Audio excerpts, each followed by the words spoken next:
क्या आपने कभी सोचा है भारत में इतने सारे राज्य क्यों हैं? हर कुछ सालों में नए राज्य बनते हैं, लेकिन हर राज्य बनने के कारण एक कहानी होती है। वो लोगों की आवाज़, संघर्ष और पहचान की लड़ाई। आज हम बात करेंगे छत्तीसगढ़ के, जो साल 2000 सन में मध्य प्रदेश से अलग होकर बना।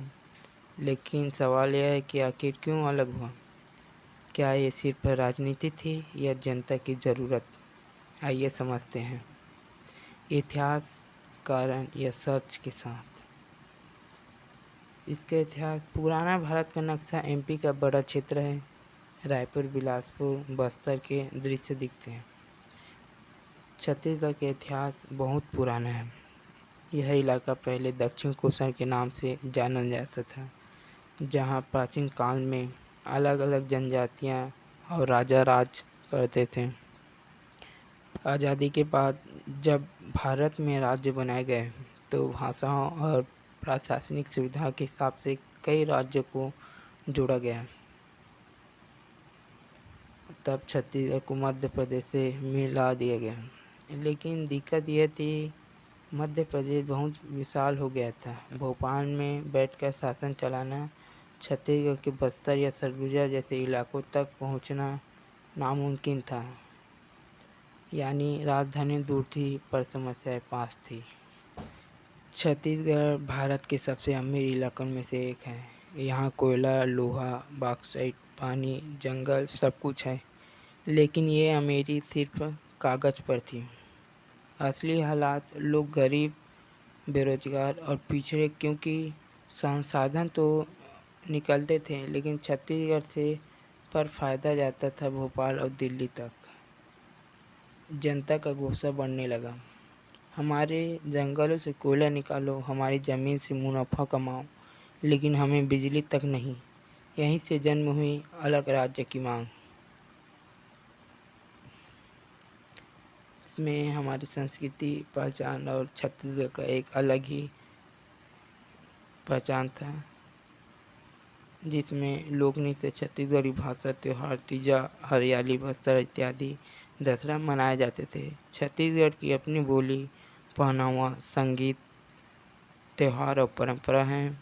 यहाँ का समाज जनजाति और गाँव में बसने वाला है, लेकिन भोपाल से बनने वाले फैसलों में इनकी आवाज़ शायद ही कोई कभी सुनी हुई।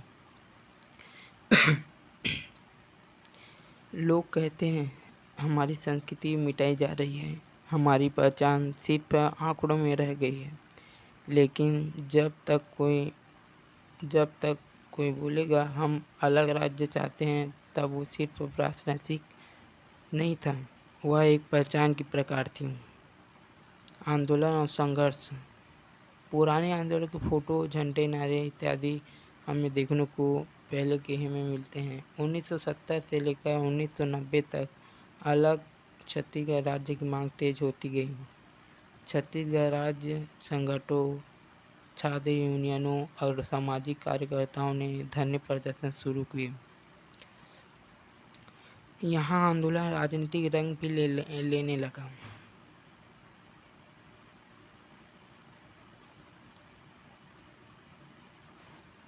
कई नेताओं ने इसे चुनावी मुद्दा बनाया।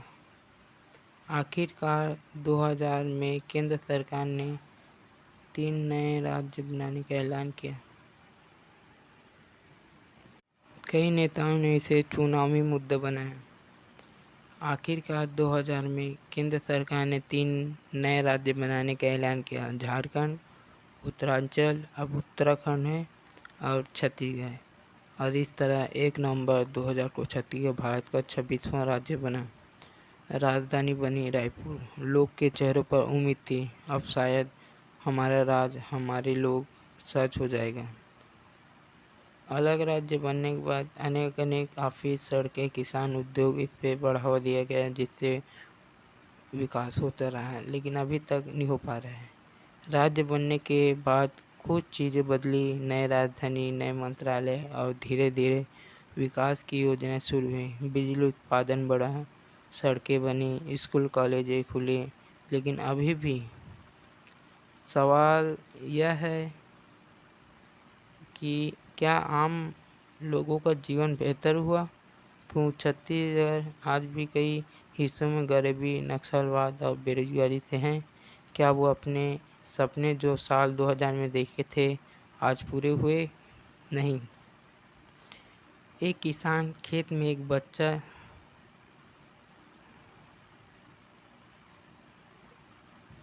अभी उन लोग को अभी तक विद्या, किसान, अस्पताल कोई भी अभी उन लोग को अभी नहीं मिल पा रहा है।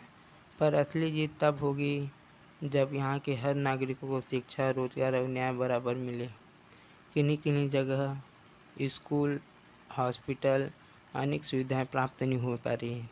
तो भी से इतना 2001 नवंबर 2000 सन को यहाँ छत्तीसगढ़ का बना था, तो भी से अभी था 2025 तक अनेक लोगों को इस सुविधा का लाभ नहीं हो पा रहा है। राज्य बनाना आसान था, लेकिन राज्य चलाना मुश्किल है। और शायद यही सबसे बड़ा सबक है कि अलग होना ही समाधान नहीं, बल्कि समानता और भागीदारी जरूरी है। तो ये थी कहानी, कैसे छत्तीसगढ़ ने अपनी पहचान के लिए लड़ाई लड़ी और आखिरकार अपना घर बनाया। अगर आपको ये वीडियो जानकारी पूर्ण लगे तो शेयर कीजिए, लाइक कीजिए। धन्यवाद।